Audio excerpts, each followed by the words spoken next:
My pleasure, Zara. We'll be waiting for a few more minutes and then we'll get started. Yeah?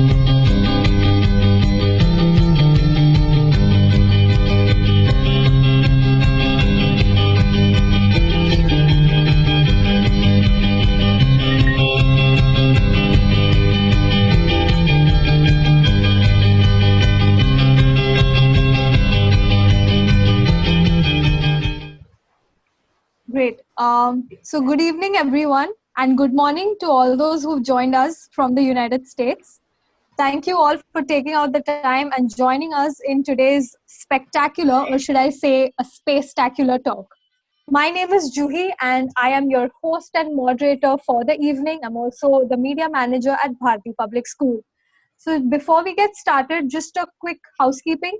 If you have any questions during the talk, I request you to put them down in the comments below. We will bring them up during the course of the webinar, and we'll also have time for a proper Q&A round towards the end of this webinar. So for those who were unable to get through Zoom, can also catch us live on Facebook. And I'm really hoping that I'm audible to everyone. Great. So, all right, without further ado, let's get started. A few weeks ago, as you guys can remember, Bharati Public Schools started a webinar series under the banner of Conquering 2020. And for those who don't know what I'm talking about, a quick refresher that Conquering 2020 is a series of fun and informative webinars and workshops which are dedicated to students, parents, and teachers and everyone else in helping them transition into the new normal in school and beyond. So this series gives you an opportunity to get connected to subject matter experts from all walks of life and move towards achieving the fundamental values of BPS Pride, which is positivity, resilience, integrity, determination, and empowerment, and eventually win the 2020 series of life. So I'm sure most of you would agree that two things in this world are infinite: the universe and human intelligence. So today we are mostly going to talk about the former and inspire our students and spectators to unfold their infinite potential. As a child, I have been fascinated by stars, aliens, flying saucers, UFOs, meteor showers. And basically, my idea of space was influenced by movies like E.T. and Koi Mil Gaya, the Hrithik Roshan movie that we all saw as a child. Yeah, I'm sure many of you have watched it. Yeah. So that was pretty much my idea of space. So this weekend, continuing our webinar series of Conquering 2020, BPS brings to the dais two very special guests for the evening who are space enthusiasts. They walk, talk, and breathe space every day of their lives. They think it's cool, and so do we. So she is a future Mars walker, and he is a rocket scientist. She's also a scuba diver, and he loves his books and machines. Our first speaker for the day, Mr. KSHITIJ Dutt, is an ex-Bharatian from batch 2013. And besides being a bright and talented engineer scientist at Vikram Sarabhai Space Center of ISRO, he's also a proud alumnus of BPS Swasthya Vihar. Welcome, KSHITIJ. Thank you, ma'am. Good evening, Principal ma'am, Juhi ma'am, and everyone viewing this broadcast. My name is KSHITIJ Dutt. I am a scientist at Vikram Sarabhai Space Center, Indian Space Research Organization, and I graduated from Bharati Public School in 2013, as ma'am said. And it's really a proud moment to be speaking on behalf of BPS on this podium to all of you. Likewise, we are also really, pleased to have you on board with us today. So our next speaker is 14 years old, but don't let her age fool you. She belongs to the Mars generation and is a NASA Astronaut Trainee. She's also certified as a scuba diver. She's a martial arts ninja. She also plays the violin, and the list goes on and on. So she is ZAHRA Marie Ronizi. Welcome, ZAHRA. Hello, everyone. It's a pleasure to be here today. I'm ZAHRA Ronizi. I'm an astronaut trainee from the United States, and I was happy to be talking with you today. Great, ZAHRA. And last but not the least, we have our role model, our inspiration, our very dear and honorable principal ma'am, Dr. Savita Arora, who has dedicated her life to helping students develop a scientific bent of mind and stir innovations. So our discussion revolving around astronomy, astrophysics, and space engineering will provide a different perspective from three different generations dedicated in their own ways to uplift and inspire STEM aspirants: science, technology, engineering, and mathematics. So I would like to call upon our Honorable Principal Ma'am to formally welcome our speakers for the evening. Ma'am. Thank you, Juhi. Thanks a lot and good evening to everyone. Firstly, I welcome you both to Bharati Public School today, Kshitij and ZAHRA. Kshitij, it's a pleasure for me to reconnect with you on this platform after so many years. And ZAHRA, the entire BPS fraternity is waiting to see you, and from the core of heart, I'm going to welcome you on this delighted day. When I reminisce over Kshitij's journey with BPS, an image of a quiet boy who was very comfortable with his books and machines comes to my mind. Yet he always held his head high and participated in lots of curricular activities, debates, and majorly the science projects and the science exhibitions he has been very interested for. Yet he always felt that his dream is coming and budding inside him, which he has never shared with anyone during this stay in the school. But he was very good at physics. So it is very clear to have you on this space where you are today.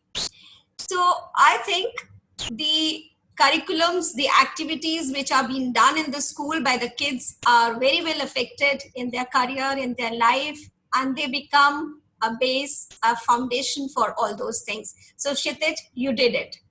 Thank you, ma'am. Today you are on your way to becoming a successful rocket scientist. And as an educator, as your principal, it leaves my heart brimming with joy and pride, dear.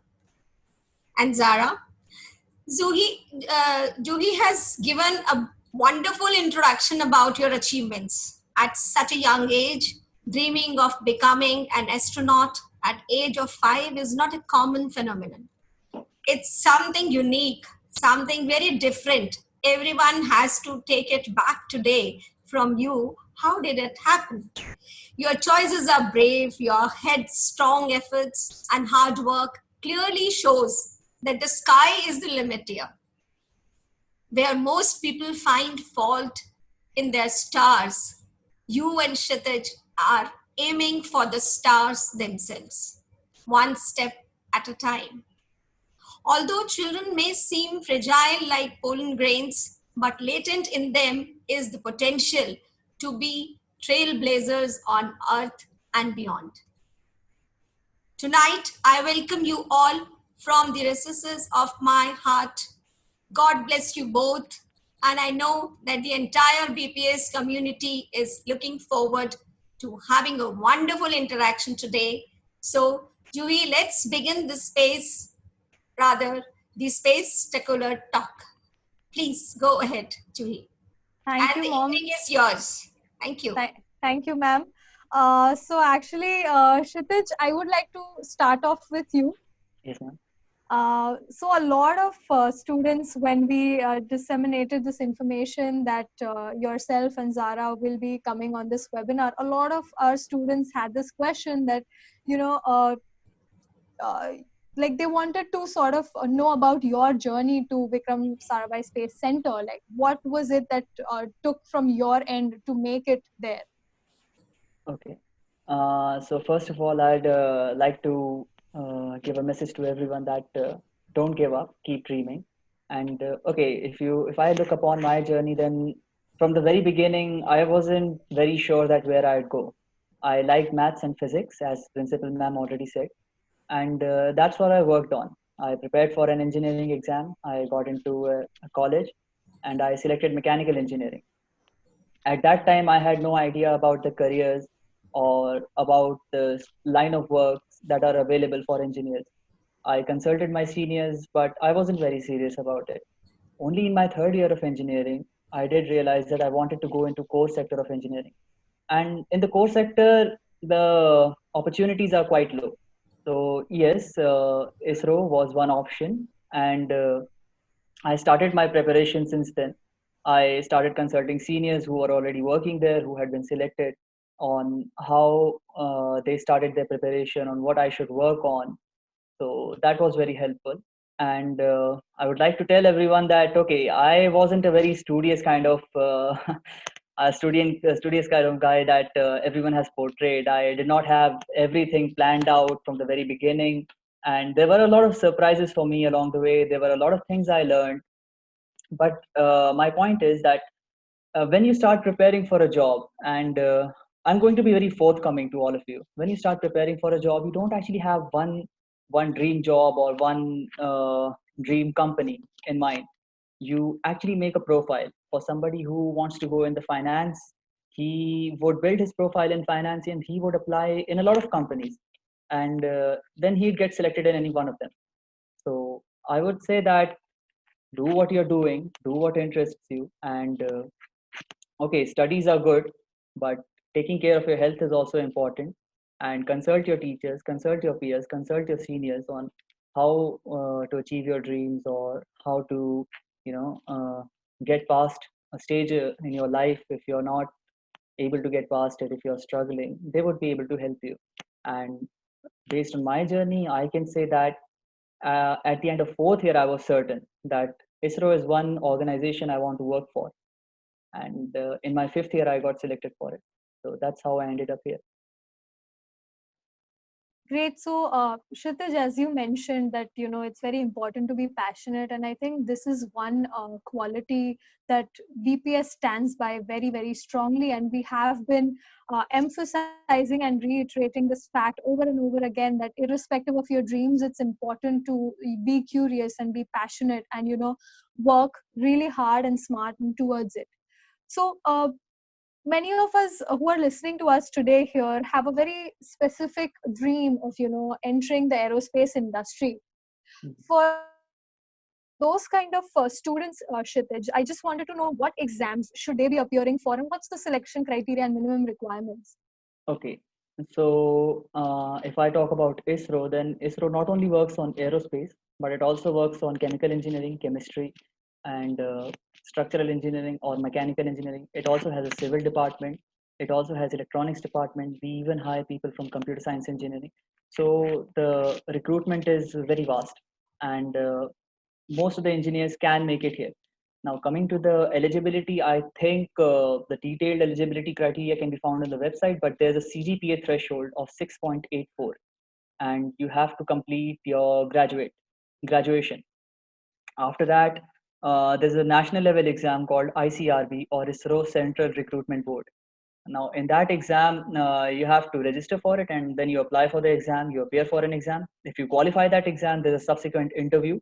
And if you qualify that interview, you land a job in ISRO. Other than that, there are center-specific recruitments. Now, ISRO is an organization which has many units. I work in Vikram Sarabhai Space Center. There are many other units. You can check them out on the website. Sometimes if you go on that website, they will mention about particular posts which are vacant or particular vacancies which are created, and you can directly mail your resume and whatever documents they ask for to them, and after that you can apply for that post as well. Other than that, there is hiring from campus. ISRO comes to IIT every year, and they hire some students depending on the vacancies available. At my time, they hired 8. I think last year they hired 3 or 4 students. So this is the eligibility and how they hire. Okay, so Kshitij, thank you for giving us an overview as to how you can, work in a space center in India. But Zahra, I wanted to understand from you, how does one become an astronaut or an astronaut trainee at NASA?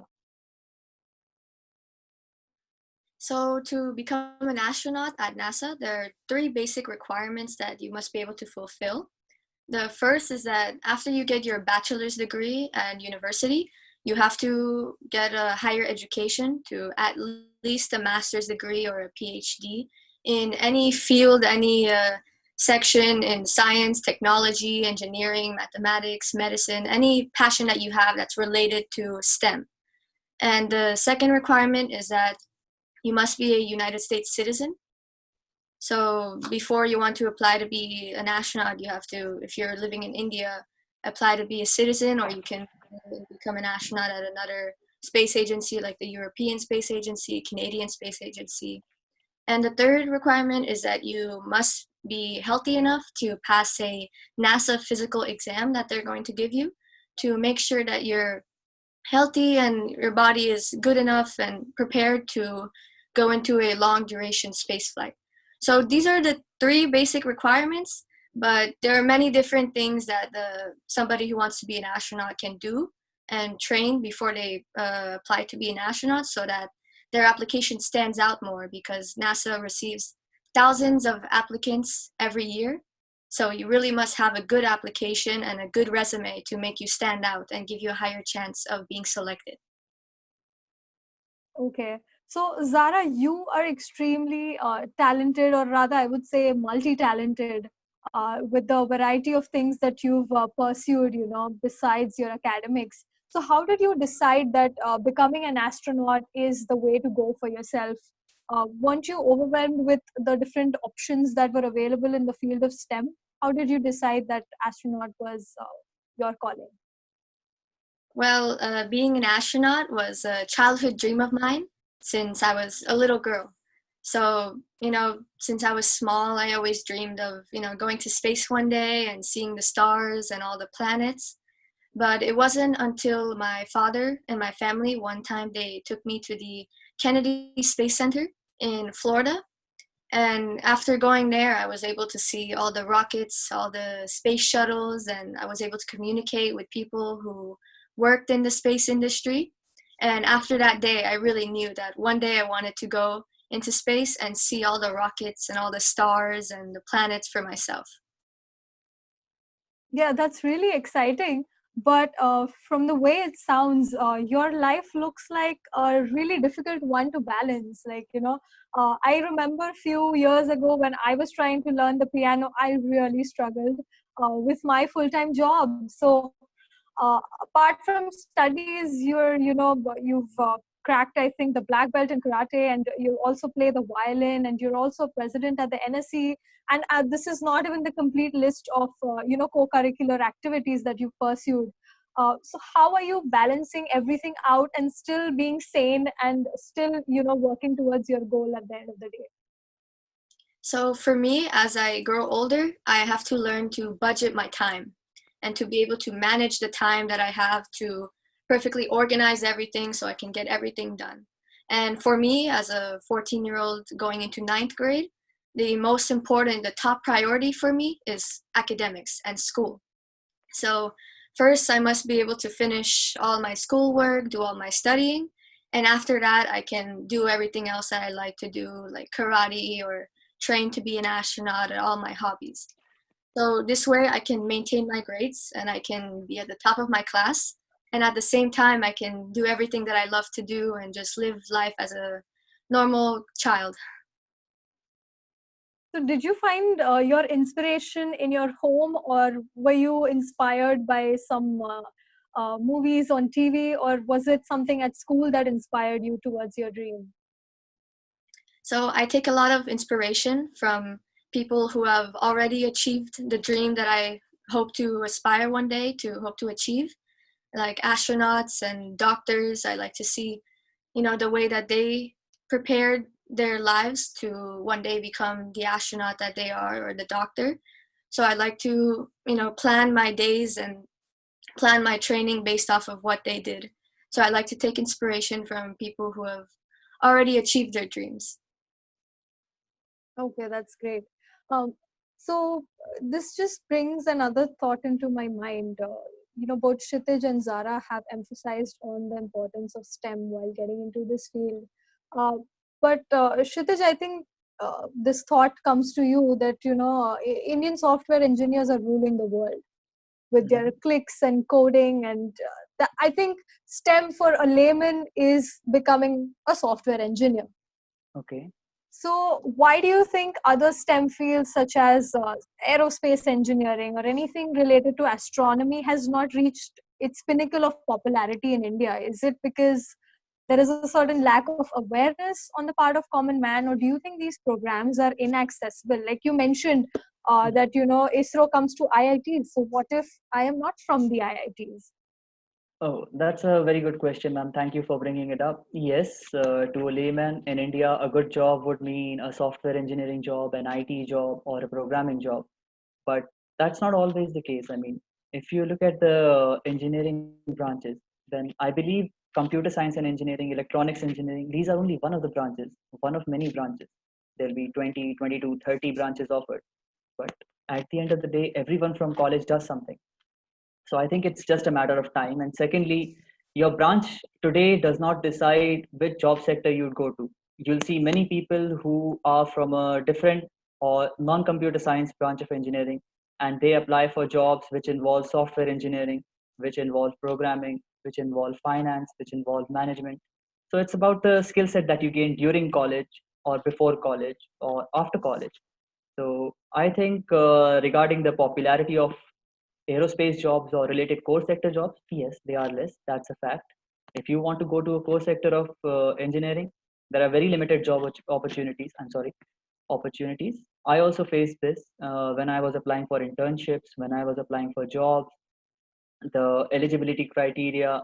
There are a lot of people applying. There'll be a lot of people from mechanical engineering, aerospace engineering, manufacturing engineering, and n number of branches. And you are competing against them. You're a college freshman or a fresh graduate, and they have some experience in this field. So definitely it's tough. And it's tough because computer science is slowly gaining popularity.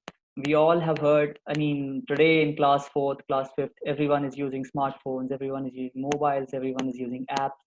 That's how common this is.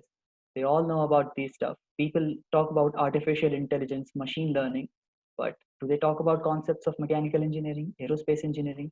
That's also there. So yes, this is one fact. The trend of the world today, the era we live in, is a digital era, and in this, computer science is far more popular. But this does not mean that there are not other jobs in this sector. And in order to go to fields such as astronomy and astrophysics, as Zara earlier pointed out, you need to have a very high qualification. You need to have a very good degree. And in India, there are a lot of students and there are a lot of colleges.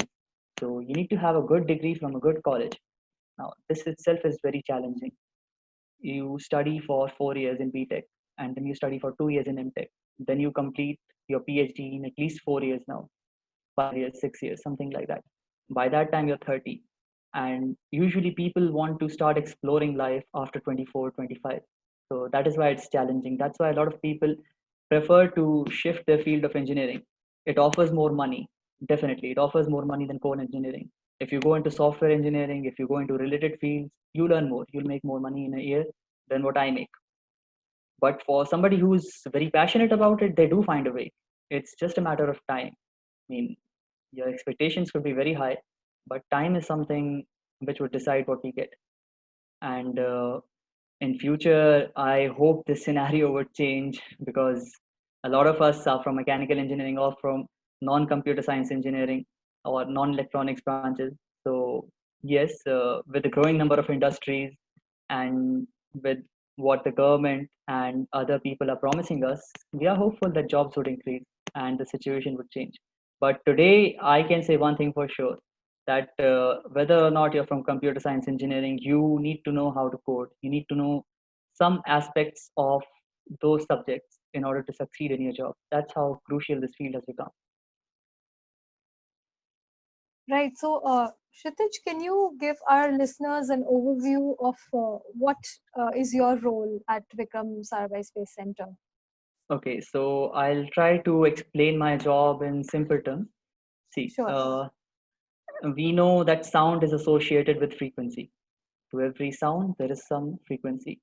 And similarly, nothing is completely rigid. The pen you hold, the desk you're sitting on, the table you keep your stuff on, nothing is rigid. Everything bends. You may not be able to notice it, but it bends. And this bending causes vibrations when structures move, when structures oscillate. And associated with this vibration is a frequency. that frequency characterizes a structure or anything. Hello, can you hear me? While Kshitij fixes technical issues, Zara, I wanted to, sort of talk to you about your life's mission. You said that ever since you were a little girl, maybe you were of age 5, as Principal Ma'am mentioned, that you first dreamt to step your foot on Mars.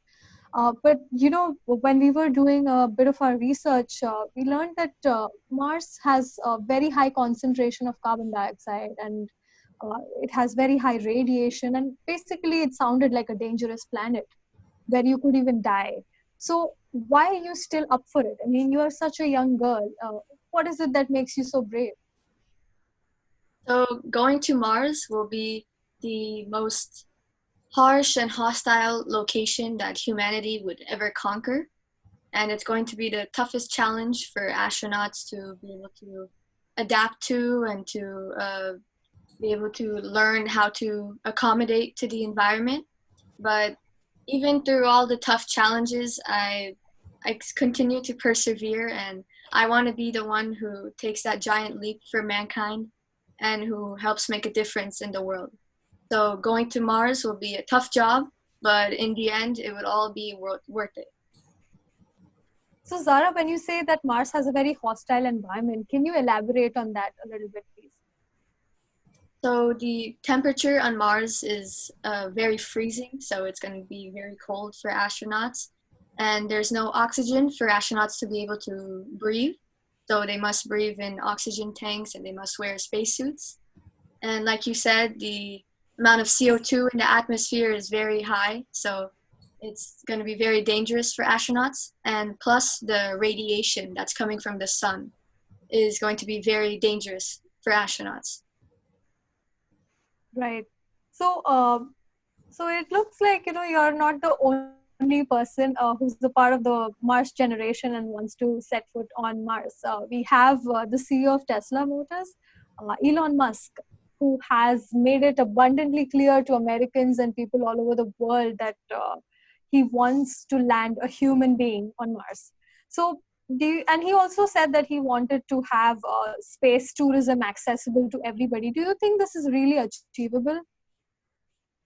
Well, many space companies, private space companies like SpaceX and Blue Origin and Virgin Galactic, have been working hard to develop what they call space hotels and commercial flights to space for citizens. And I definitely believe with all their hard work and all the achievements, space tourism will become a reality. But at first, the cost of it is going to be unaffordable for people like me and you. And it's going to take some time, many, many years, maybe after our lifetimes, until a trip to the moon and a trip to Mars is going to be a regular routine, like going on an airplane somewhere. So apart from the high costs that you mentioned, Zara, do you see any other challenges coming into the way of actually having a manned mission to Mars?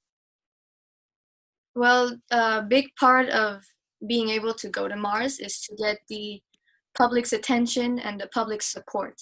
So it's going to be a lot of money for the taxpayers to be able to pay. And, many people argue that we could pay more attention. Instead of going to Mars, we could pay attention to the problems that are going on planet Earth. So it takes some time, and it's going to be a challenge to be able to, get everybody on board and to make them supportive of the mission to Mars. But that's probably going to be one of the toughest challenges. Right, and I would agree with you on this pretty much, because India as a country is also struggling with a lot of basic problems. We have a substantial part of our population that is based in rural India. We have a lot of other issues like poverty, unemployment, a lot of other social issues as well. So, Kshitij, why do you think space exploration is so important? I mean, it's literally taking up a lot of, tons and tons of crores of money, taxpayers' money, into space exploration, something that we as human beings on planet Earth are not directly going to benefit out of. So why do you think space exploration is important, or the need of the hour? Yes, answering the question, ma'am, space exploration is important because India went into space exploration for two reasons. First was communication, and second was Earth observation. Both of these things are not only important but crucial for our country. Communication, if you look into the applications of satellites and what satellites have enabled us to do, it helps fishermen find regions of high fish so they can increase their harvest. It helps fishermen not navigate into international boundaries or not cross the international boundaries. It helps ATMs work. It helps mobile. It helps telemedicine. It helps tele-education reach those areas of India where nothing can go, where people are very poor and cannot afford anything. We are indeed helping them. Other than that, coming to Earth observation, yes, if you look at the meteorological department, then they have helped us identify and mitigate many disasters which would otherwise be catastrophic. So till now, the aim of space exploration in India has been Earth observation and communication, and I think it's pretty important. And it's not true that it has not benefited us in any way.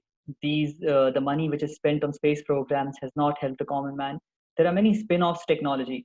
I would urge everyone listening to this broadcast to go to the ISRO official website and read about the spin-offs which have come from space exploration or from R&D in space. Some examples are polyurethane foot.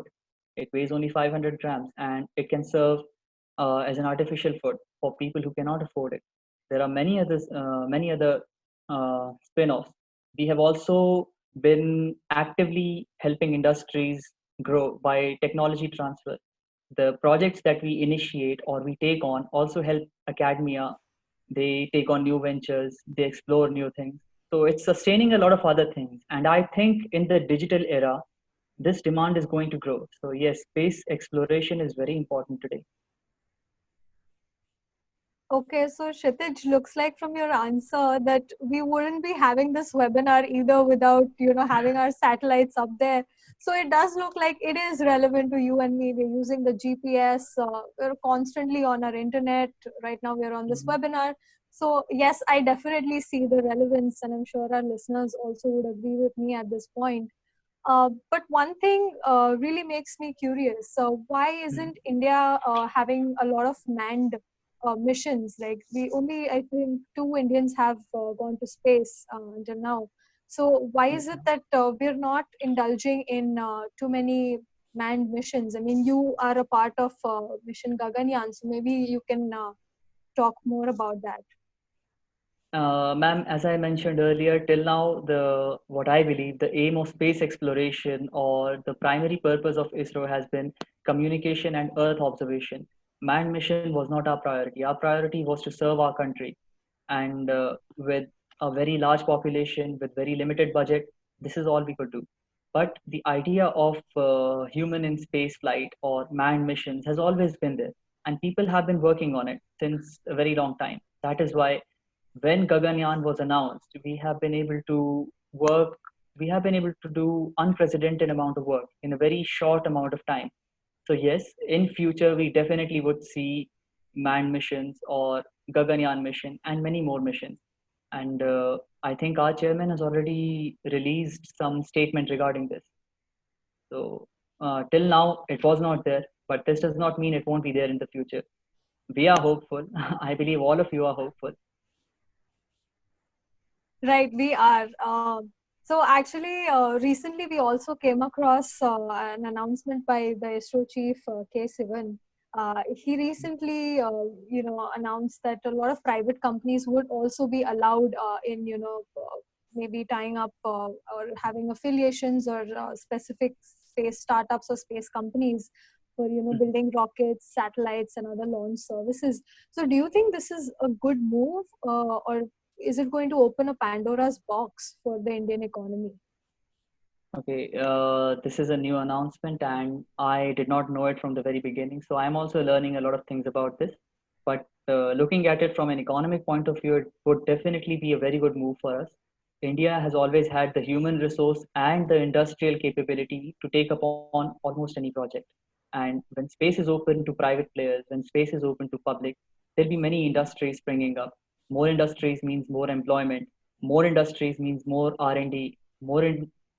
more industry means more technological advancement, which would ultimately lead to our aim of technological self-dependency. And I think this would be helpful, and it would definitely open new ventures for entrepreneurs as well who are working in this field. I think as of now, India has a lot of startups working primarily on the field of satellites, and all over the world there are a lot of startups, there are a lot of organizations springing up. So if it's happening everywhere, why can't it happen in India? We are indeed a very prominent country in the world, so I believe it would happen, and it's a good move. Yeah, Kshitij. So I love the sense of optimism that you're carrying at the moment. So just adding a light spin to the conversation, you're talking about economy and space and everything. Zahra, I wanted to know one thing from you. I recently, during our conversations, you mentioned that you're going on your next training to Iceland, I believe. So is it happening during the COVID time? What exactly are you going to do in this upcoming training? Why is it important? So Iceland is in a geographical location in which its landscape and its mountains and the range is very similar to the land on the moon or on Mars. So a lot of Apollo astronauts, before they were sent to the moon, they trained in Iceland, and they, were able to replicate their missions in Iceland because the terrain is so similar to the moon. So because of that, there's many companies that come to Iceland, and they're developing different equipment and hardware for astronauts to use when they go to the moon. So they go to Iceland and they test it out over there. And for that, there's a company called Iceland Geospace that selects a couple of astronaut trainees or people who are hoping to become astronauts every year to go to Iceland, and they're able to study geology, astrobiology, and they're also able to test the equipment that all the companies are sending to test in Iceland. So that's basically why they like to go to Iceland, and why Iceland is such a famous place for all the analog astronaut missions and all the trainings.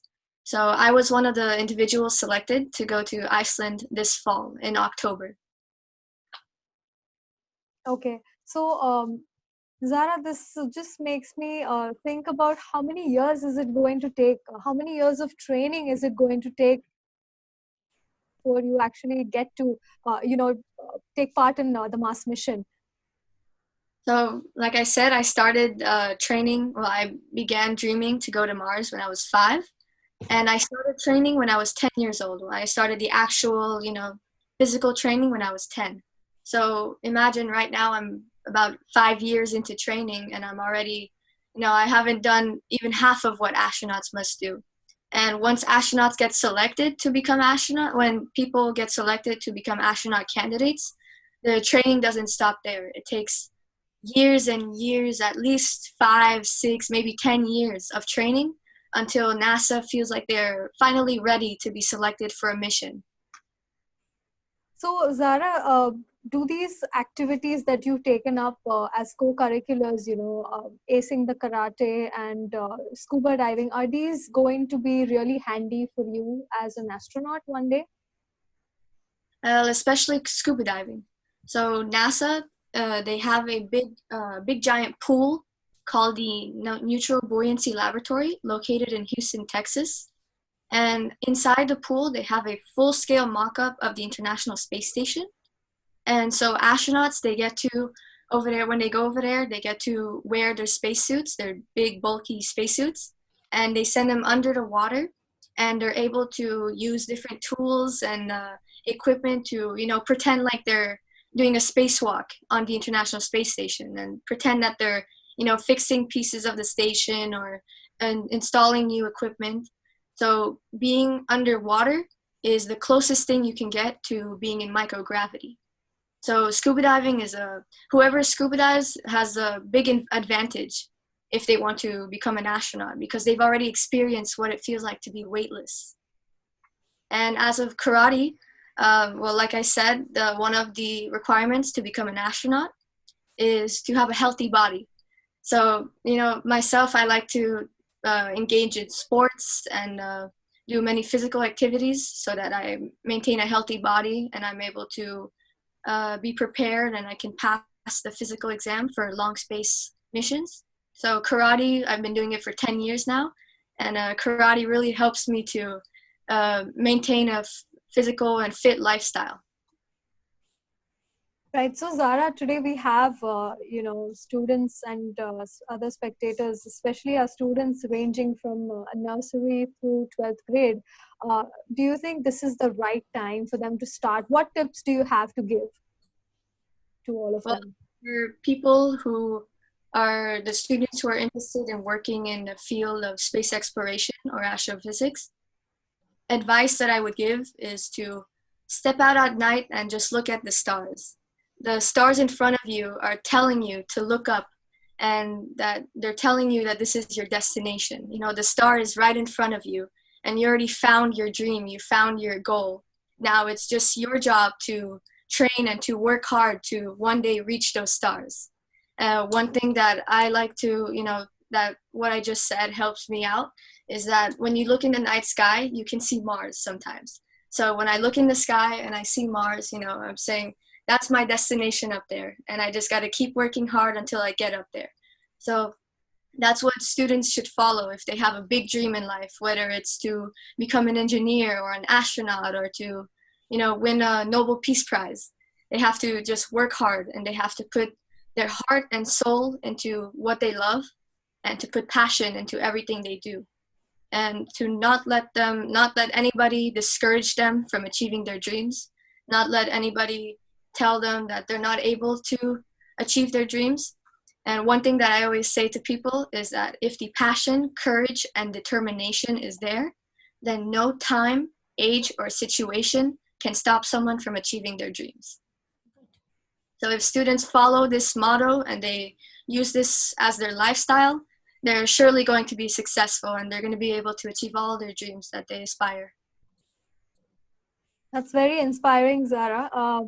The principal ma'am also gave a big thumbs up for your concluding last few words. So I wouldn't want to take too much of your time. I really want to get started with our Q&A round. A lot of our students and spectators, they have a few questions. So I believe we should get started with some of our questions that we can take at random. Right, so we're getting a question from Pavitro. So, hello everyone, I am Pavitra Ghosh of class 10th. BPS has arranged a visit to watch Chandrayaan launch, and I was lucky to have witnessed it live at Sriharikota. BPS gave me this platform to visit a rocket launch, which has attracted me further for the marvels of the space. But from insider's point of view, do you feel nervous during and after the launch? Hi, Pavitro. I believe this question is addressed to me. Yes, sir. Hi. So yes, there's always a lot of nervousness associated with every mission, but a lot of work is done many years prior to that mission. So there is every work, every process, every project happens in phases, or there are stages to it. And after every stage is completed, we look back whether everything has fallen into place, whether everything has happened as it was planned or not. So by the time that the launch happens, by the time we are in the final phase or completion of that project, a lot of things are very clear. But yes, there's always a lot of nervousness associated during the launch, after the launch, and not until the activity is completed. Thanks a lot, sir. It was an indeed pleasure to talk to an alumni of our school who is now an ISRO scientist. Thanks a Likewise. lot, sir. Okay, so looks like we've received a question from Simran. Hi everyone, my name is Simran and I'm currently studying in BPS in class 12. My question is for Zahra ma'am. Ma'am, as you are a future Mars walker and you must have gone through rigorous training, so I really wish to ask that what has been the most difficult part for you and how you wish to combat with it? Thank you for the good question. So the most difficult part for me is not the training, but the mental ability. You know, there are many people that say, you know, you can't achieve this dream, you cannot go to Mars, you know, it's very far-fetched, it's, you know, not able to be, it's not achievable. So the biggest challenge for me is to overcome all this negativity and to be able to believe in myself and to have confidence and to be able to tell myself, you know, I can do this, I can achieve this dream. So for everybody who's listening, don't let other people tell you that you cannot achieve these dreams that you have, and just keep working hard and never give up. Thanks a lot, ma'am. Your words are truly a great source of motivation, not only for me, but for the entire BPS fraternity. So thank you. Thank you. Okay, we can take a question from Vishesh. Hello Vishesh everyone. Sharma. Hello everyone. Good evening. I'm Ashish Sharma of class 12 and I'm currently studying obviously in Bharati Public School. And my question is directed towards Kshitij sir. So what is India's global rank in the space race? And how do you think private companies will be able to help develop the space ecosystem in India? Thank you for that question, Vishesh. Actually, if you talk about ranks, then there are many grading criteria. If you're talking about when we started, then we started in 1969. By that time, NASA had already sent man to moon, and Russia had also sent people in space. So I think we've made good progress since we started a bit late. But considering the present scenario, I would say we are doing very well, and I think it's not appropriate to give a rank or say that this country is better or that country is doing better. We've also done pretty good things, and we've also made good achievements. And talking about privatization of space or introducing private players into the space market, I think it would be a good move and it would help us further develop our technology. And as our Prime Minister said, Atmanirbhar, it would make us Atmanirbhar or self-reliant in the field of technology. So yes, I personally believe this is a good move and it would help everyone. Because right now from just 1 minute, huh? Right now from an industrial point of view, there are not many industries which are, if you see the manufacturing, if you look at the R&D, I think they would spring up if there are more people interested in space, if there's more companies, if there are more entrepreneurs in this field. So I think it's a good move. Thank you for that question. Thank you, sir. It was especially insightful for me since I'm a commerce student. So thank you so much for your time. You're most welcome. Great. So we can take a question from Kabir. Good evening, everyone. I'm Kabir Narang of class 9th, and I would like to ask Zara a question. So, Zara, NASA had conducted the Kelly twins experiment, wherein Mark Kelly spent 1 year on the ground, on Earth, while his twin, Scott Kelly, was sent to space. And NASA found out that space travel actually changes your DNA and even damages your brain. What are your thoughts? Yes, so the main focus of the twins experiment that NASA performed was to test all the effects that space has on the human body. So like you said, Mark Kelly was on the ground and Scott Kelly was in space. So when Scott Kelly returned to Earth after a year, they saw all these different changes in his body, his height, his blood pressure, the DNA, the changes in the brain.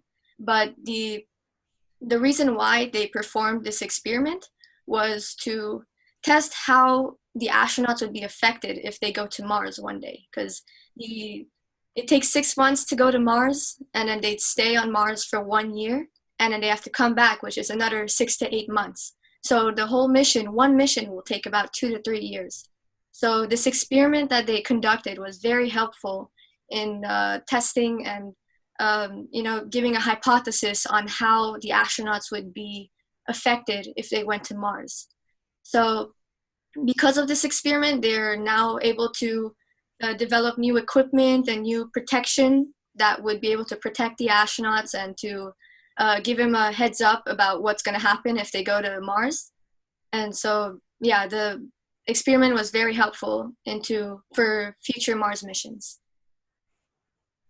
Yeah, I'm extremely honored, getting to talk to you. And can I just say, it's so inspiring. All the steps you've taken such a brave decision of becoming an astronaut, deciding to go to Mars, considering all the risks involved with the radiation and whatnot. So, yeah, I think you're really Thank you. It's a pleasure meeting you. same. So we can have Manaswi. Looks like she has a question for Zahra again. Hello everyone, I'm Manashri from class 10 and I'm also 14 years old, and it is quite exciting for me to see a girl of almost my age who has reached such a success. So I have a question for you, Ms. Zara, that how did you decide to be an astronaut, and did you ever face any criticism or your full family supported you? So I wanted to be an astronaut since I was 5 years old.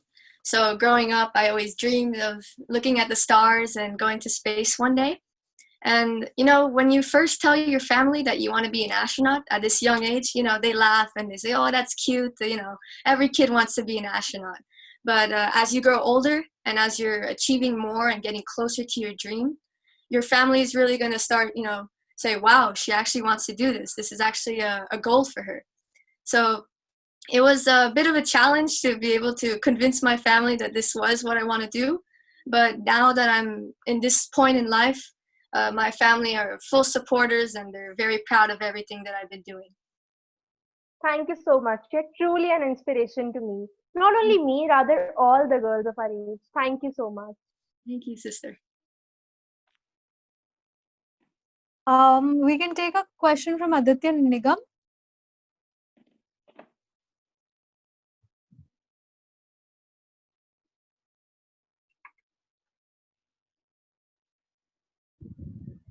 Aditya, unmute yourself.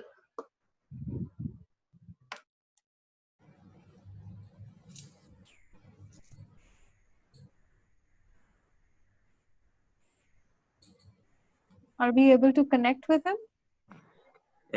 Yes, ma'am. Ma'am, my question is from Kshitij, sir. Sir, so besides the role of a rocket scientist, what other job opportunities do we have at a space center? That's a good question, Aditya. Thank you for that. As I said, there are many people who are working on the R&D aspect of it. If you look at it from an atmospheric sciences point of view, there are people who are studying the atmosphere, particularly and helping the IMD, Indian Meteorological Department. Other than that, we have an opening for people in civil engineering, electrical engineering, for construction and maintenance division. I think there might be more opportunities, something which I may skip out, which I may not know about. But not everyone in ISRO does something relating to rocket. You may not know this, but we have developed an indigenous software called FEAST, Finite Element Software for Structural Analysis.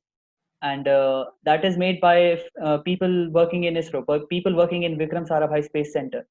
So that is something which is quite remarkable. It's not completely related to rocket science, but it can be applied to a lot of other disciplines. So yes, there are a lot of opportunities. I'm sorry if I'm not able to cover everything. Yes. Thank you, sir, for answering my question. You're most welcome. So since we are actually running short of time, we'll just take one more question. Can we have Simar? She has a question for Zahra. Simar? Hello everyone, I am Simar Sharma of class 9 and I have a question for Zahra ma'am.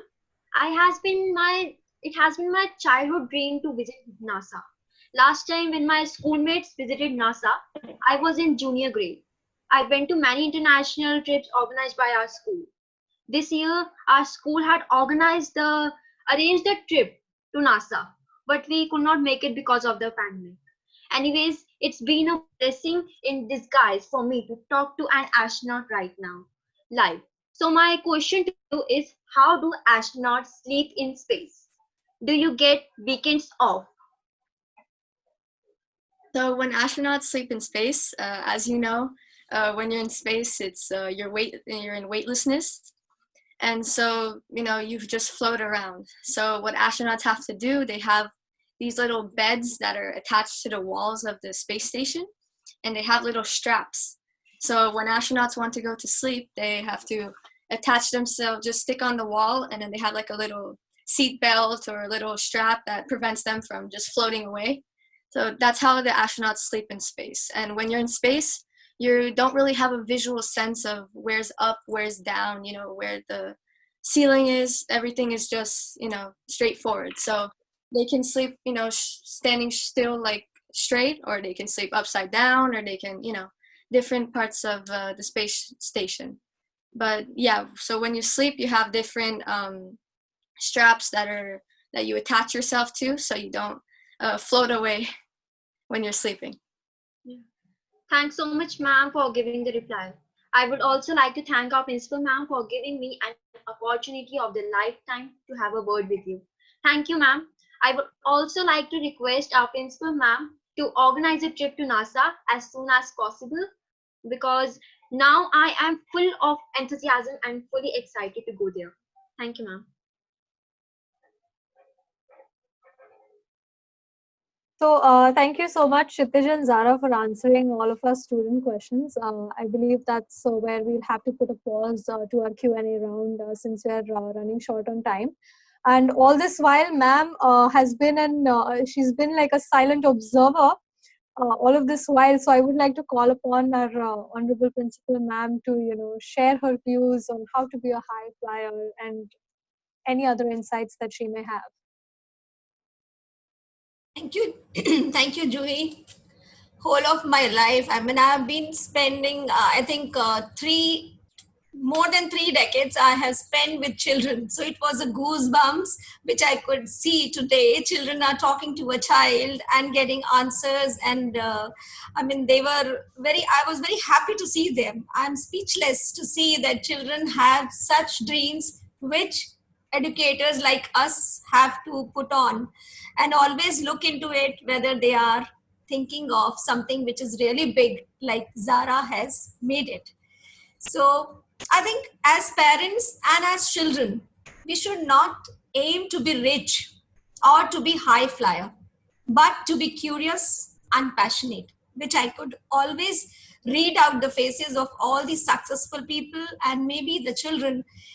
Passionate and curiosity is actually the only thing which I could see that Zahra has come to this stage.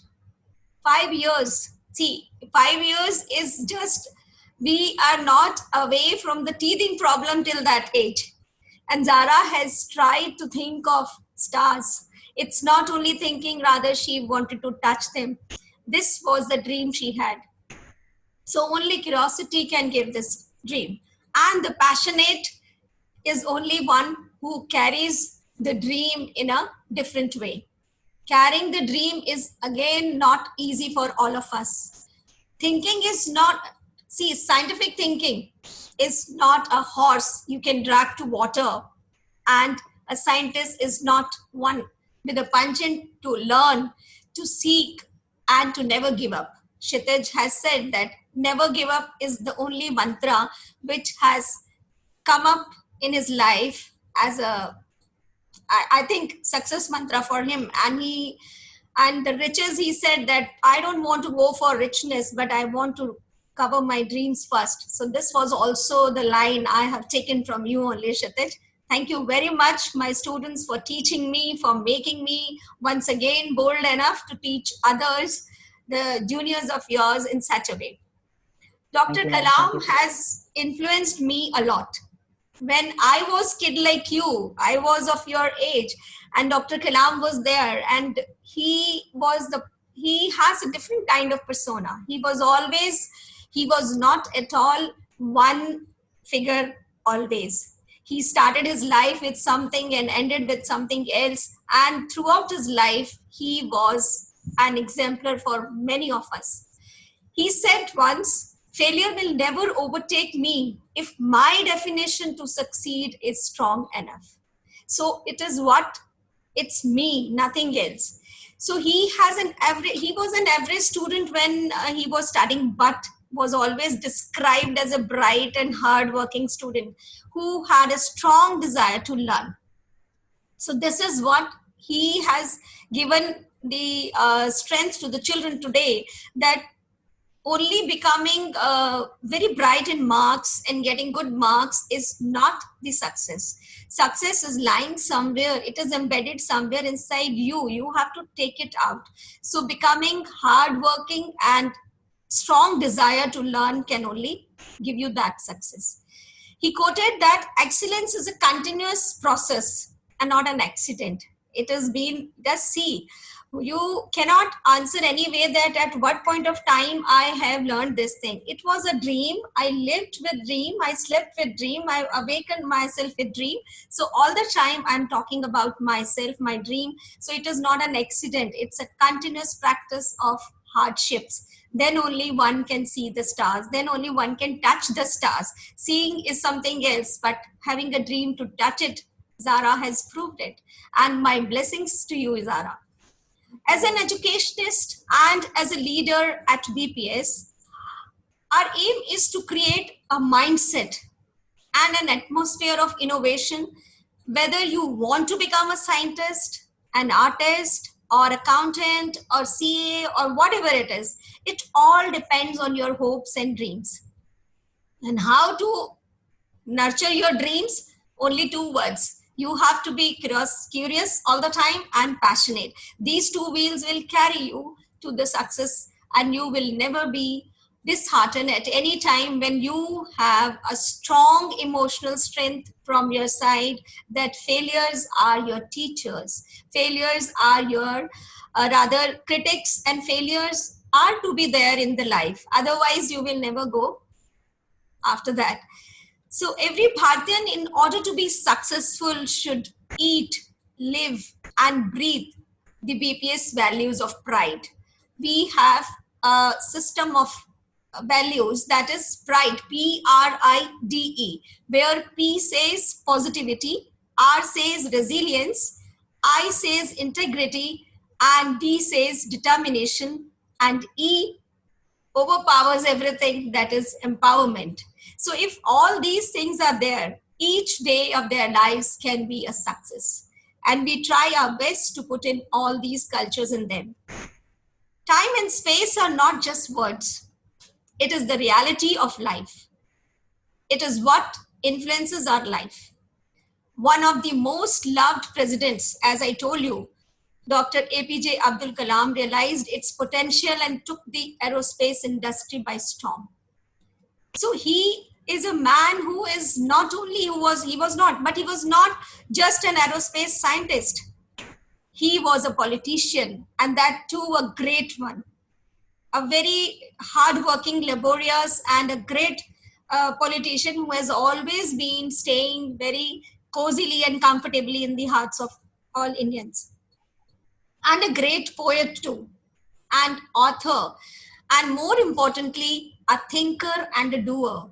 If at all you get a chance and time to listen to the videos and the lectures and the interaction of Dr. Abdul Kalam with students, it's marvelous. They will touch you like anything and you will be inspired. And there are many more examples. Even the Einstein, at what age he was told to sit at home, he was thrown back from the school. Just see, he was supported by the parents, the mother.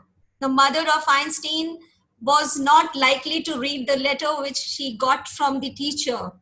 She said that the letter speaks out that you are extraordinarily good and you don't need any schooling.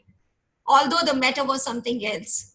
He was expelled from the school, but the mother has supported a lot. So my humble request to all the parents is to motivate their children and let them live with their dreams.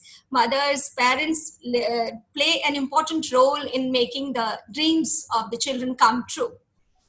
So there were many things which I was noting it out to let you speak out and bless you with those words, what you have made me think again and again. Zahra and Kshitij, once again, I would like to say a bounty of thanks to you two to make me more young today and listen to the young people talking to you. My message to you is all birds find shelter during a rain, but eagle avoids rain by flying above the clouds. So if you really want to be a unique one, you have to follow this mantra. And I hope that we are well in time. And again, my lots of blessings to all the listeners, all the students, those who are here with me, and all the lovely parents, those who will make Bharati Public School a unique school. Thank you, love you all, and bless you all. Zahra and Kshitij, once again, lots of blessing to you too. Over to you, Julie. Thank you. Thank you so much, ma'am. Those lines were wonderful. I believe my conversation with each one of you today has truly touched my heart and my soul. And I'm really feeling enlightened with all of your experiences that the panelists and speakers have shared with us today. Ma'am has also very rightly said that BPS is dedicated towards creating a mindset and atmosphere of innovation. Something I believe that would have been dormant in your mind in the hustle and bustle of everyday life. Like Zahra mentioned that, she looks up in the sky, looks up at the stars to get inspired every day. Here in Mumbai and Delhi, we are unable to even look at the stars. But we have to keep spirits alive and awakened every single day of our lives and work with curiosity and passion to achieve our dreams, irrespective of whatever career or field you have in your mind. So we really hope that this webinar has, helped your unique child with its attributes to move towards achieving their goals and realizing their own passions and their own strengths, and hopefully one day scale to newer heights of success. We are also really grateful for Bharati Public School for providing this platform wherein Kshitij, our alumnus, and Zahra have been, able to connect with us today. And I'm really feeling, very happy that I got a chance to interact with the two of you. And I believe this is something that comes not just from me, but also from all of our viewers, our fraternity, Principal Ma'am, everybody. So thank you so much for taking the time out, both of you. And please stay in touch and stay connected. Thank you. Thank you, ma'am. If I could get a chance to speak, I would say that Zahra has made me so attached that I feel that Zahra is also my student. And she is so simple and down to earth. I love you, Zahra.